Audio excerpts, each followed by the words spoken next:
onto that, because I think chili crab, right, is one of the things that has been, well, no, I wouldn't say rejuvenated, but there are new variations of it. What do you think about chili crab pasta? Which leads up to the topic, which I was going to bring up. Like, I want to ask, like, thoughts on, like, scaled up local food. Why term it as that? Like, rejuvenating Okay, stuff. can I just ask, or rather like clarify, when you say scaled up local food, you don't mean fusion, right? Technically, it's like kind of a subset of it, right? Because we have, Yeah, actually. you can now that- say yeah. chili crab pasta, right? That's already a fusion of sorts. No, but you don't tend to have chili crab with a noodle. Exactly. So it's kind So of to like, me, that's fusion. But if you say you scale it up, I would say you swap out. Do you know what crabs do we use for our chili crab? flower crab. Don't correct me on that. I mean there are many choices. Some people, the Sri Lankan crab, Yeah. or even I think I've even seen the king Alaskan crab. Like I think like it can go as much as you want. I think there's even lobster variations every now and then. Let's use an easy example. So, for example, I just said that if you have chili crab, which we don't traditionally eat with a noodle, and then they put in a pasta, to me that's fusion. Yeah. But when I think about scaled up local food, let's take wanton mee for example, right? Yeah. Instead of using a normal char siu that we tend to go for, they might have swapped it out with a Hokkaido snow pork belly, and Okay. then maybe cook it in the same way, but it's because they push the type of meat to a different level. To me, that's scaled up. Okay, so like repricing the thing at higher because they use like more premium ingredients or sort. Yeah. My thoughts on that. Yeah. Of scaled up. Well, I asked the question first, and then now it's I'm not sure. Like I'll give it a shot, Okay.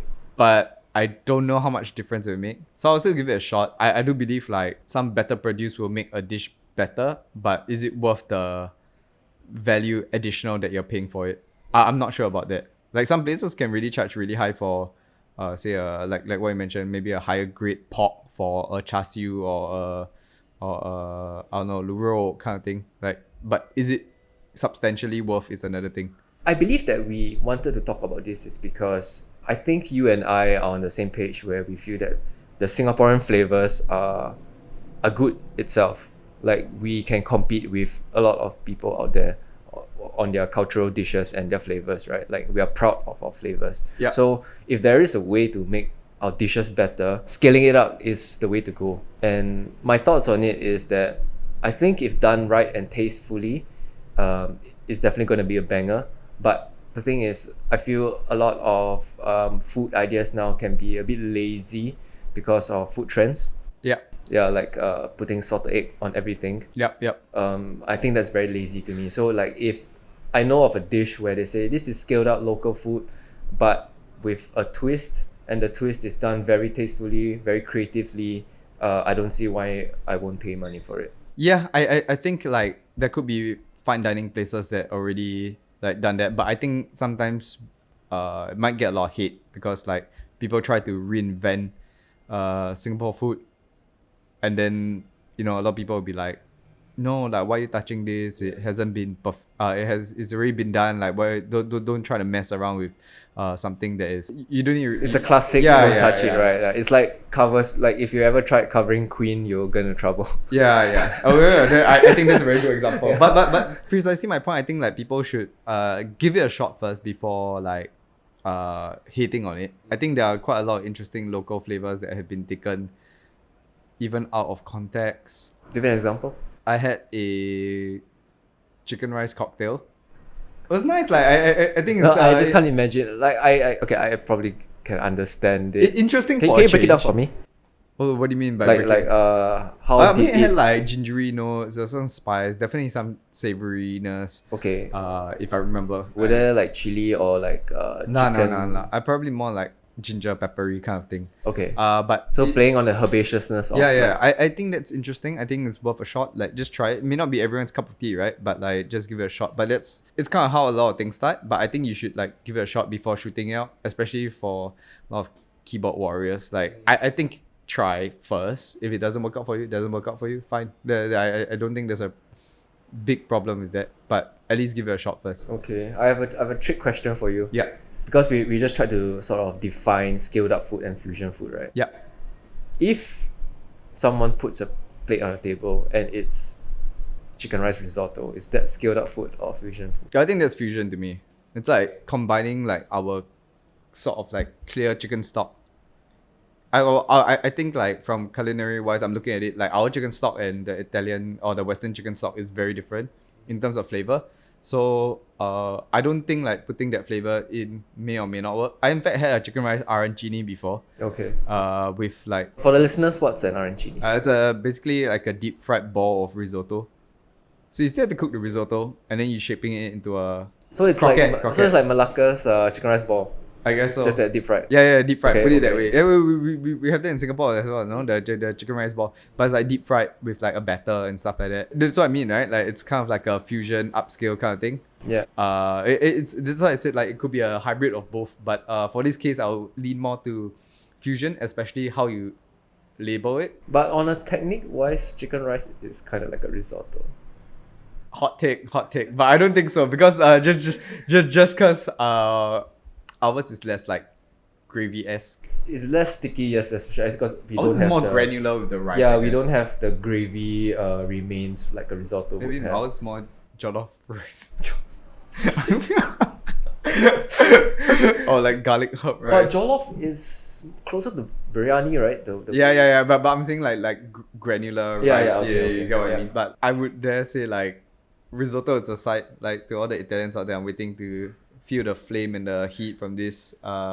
Okay, but on a technical standpoint, right? Because I mean, you're the chef, not me. If let's say you take the chicken stock and then you cook it the way risotto would, like you put the plain rice in and let it absorb the stock. I'm not sure if our rice would attain that. Probably like if it's our chicken stock in a risotto, then I still think that leans more to risotto. But Like then again, the textures will be different. yeah. Like I'm not sure if putting like a white chicken breast on the risotto. I'm not sure if that's gonna work. That I truly don't know. I haven't tried it yet. But I think a lot of people will get confused. So on that note, if you find a shop where it's selling just straight up scaled up local food, like we take the example of the wanton mee, right? They use more premium ingredients. Maybe they do have a chicken rice risotto. Basically the whole theme of that restaurant would be scaled up local food. Do you think you'll do well here? Because on the thought of like us saying that, okay, we are quite proud of the Singaporean flavors, why not make it even better? And this is the best way to do it, like a restaurant itself making all this kind of scaled up food.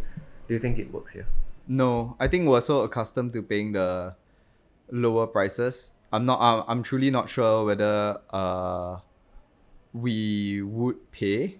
I think we have a very luxurious benefit of paying quite low for some of our local food, which I think it should be paid a bit more, granted the effort.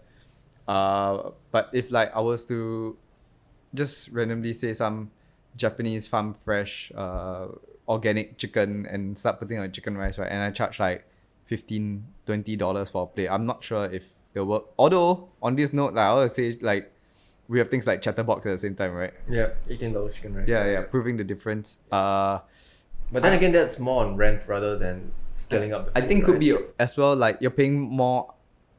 If we're talking dish by dish basis, I think maybe we aren't so happy in paying it. But if we're talking about overall experience, dining in a restaurant, aircon, I think those are things to think about that you're paying as well. It's not just $25 for a dish or $18 for a dish. You're thinking about like a lot more things when it goes to that. When you're dining in a hawker versus a restaurant, there's a lot more things to think. And if you're fine with dining in it, go ahead. But Yeah. I'm just saying like you have to think about other things as well when you go into it. But I think people are a lot more visual. So like when you bring up the example of chatterbox, it might just be straight up chicken rice, right? Visually, aesthetically, is very good. I had it recently and I can tell like the overall experience. I know I was paying a premium for it, but at the same time, like I was like, yeah, I can see why. And if you ask like foreigners to come in and eat at this place, let's be fair, our heat is not for everybody. Yeah. It's not even for half of us in Singapore. And don't lie if you say you're okay with it. Like half the time people go to a hawker center and then they say like, oh, it's like super Yeah. hot. How many times have you said, hey, I think I want to dine in the mall because I How want many AC? times do you say you want Dabao and we go eat? Yeah. Right? No, okay, what I meant by people being visual, right? Because sometimes if it's presented the same way as it might be, we don't think that it's worth it. So for example, right, like if you go to this fantasy restaurant that I'm talking about where it's doing skid up local food, they give you a prawn mee, but because they Like pour play the nicely, very nicely. nice bisque Maybe prawn you bisque. might find it gimmicky, but then let's you be use fair. the tweezers to like roll up. Let's be fair, there's some experiential value there. Yeah. But at the same time, like I'll say, right, if someone did the same thing but in a hawker shop, right, and they charge you like say $18, right, you won't pay for it. Yeah. Let's be fair. So that's why I feel like there's a limit to how much I'm guessing that obviously you pay for the setting itself. setting, Yeah. the atmosphere, everything. And I think these kind of things are like things that people have to think about. If slit the plate of the tweezer rolled noodle, Yeah. and then they put the prawn head Yeah, standing and all that. yeah. I do feel that there's a lot more effort gone into the thought of the dish. Rather than just like Yeah, labeling. so I think I might be okay just for the experience, but second visit might be a question. Yeah. The It first could be visit a- definitely will be. It could be a one-off, like it was nice, but would I go back again? Yeah. It's another thing. I feel that's fair. I feel that's But fair. I had this experience before. I don't know if I mentioned before. There used to be this cafe in Marina Square called Red Pen. No. Yeah. Every single dish has a local component to it. So I can't remember all, but I remember the fries. Instead of your standard nowadays it's mentaiko fries or truffle fries, right? It was pork floss fries. Okay. So they use the pork floss, and if you eat bread talk, there's that creamy sauce. I don't know what that is. I'm not Supposed to be sure. sweet and sticky, right? I'm not a fan of it. Yeah, so they put it on the fries. Whether it works or not is subjective, but I thought it was creative. Steak was served with chinchalok, and it's almost like a chimichurri. Oh my god, it's a surf and turf. Yeah. So I could always not remember with the life of me like where this sauce is, and then I remember that it's done with barbecue stingray Okay. or like seafood barbecue, Yeah. the local style, and I actually thought it worked. But your question would be like whether it's going to be would people pay a premium for it? I think that is more acceptable to people because like the food that they are serving up is much closer to cafe food. It's just that they have a local element in it, and I thought that was a very very good concept for the shop itself. But this just circles back to whether it's a fusion, right? Steak and I would definitely say for sure that's fusion. Just that we have never seen, or at least me, I've never seen purely Singapore fusion. Like there's tom yum pasta, there is at a stretch something salted egg, or like the chili crab pasta. I've definitely heard of it. Laksa pasta, I've heard of it. yeah. But when you take less thought about ingredients or components and then you fuse it together, I just thought it was a very creative idea. They're not around anymore, which is a pity. But when you say that as cafe food, I think people are more accepting to it rather than when you go to a scaled up shop and then you say like, it's actually really just chicken rice. It's really just prawn mee. Then I think people will not be too accepting to that. True. I do think there's some thought into that, but as much as we ramble on, I think we should get our listeners or viewers to like tell us their thoughts on this.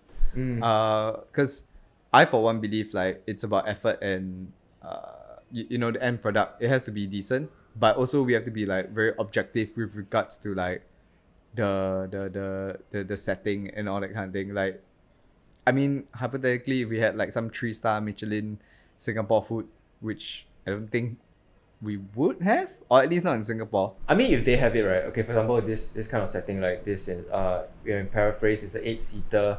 We do course menus and things like that. If there is sort of a Michelin course menu restaurant where everything is just local food, but they push it to another level, right? Do you feel that we are just not a target audience? Yeah. I think like Singaporeans will be happier paying for The classic Yeah. way of doing it. It's Yeah. too much of a push for us to maybe like what you said, try once and we'll be done with it.